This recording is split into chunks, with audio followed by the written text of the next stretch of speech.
গ্রামের প্রান্তে পুরনো এক বাড়ি সবাই চেনে পরীর বাড়ি নামে। বহু বছর আগে সেখানে এক ধনী দম্পতি থাকতো। তাদের কোনো সন্তান ছিল না।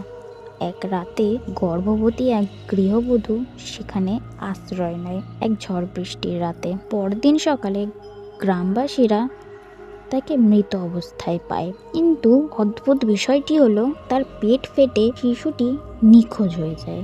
সেই দিন থেকেই বাড়িটি বন্ধ, কেউ কাছে যায় না, কারণ রাতে শোনা যায় শিশুর কান্না আর মেয়েটি হাসি। একদিন শহর থেকে এক তরুণ দম্পতি আসে, ভাড়া নেয় সেই বাড়িটি।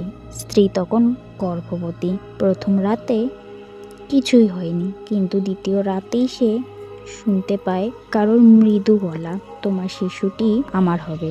ঘুম ভেঙে যায় তার।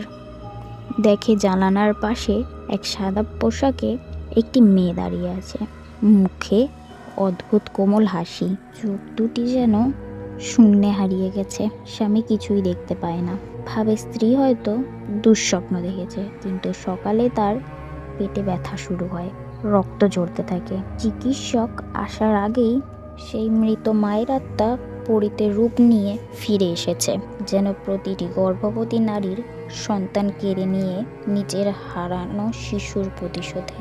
রাতের আধারে এখনো শোনা যায় শিশুর কান্না আর পরীর ফিসফিসানি, আমার বাচ্চা ফিরিয়ে দাও।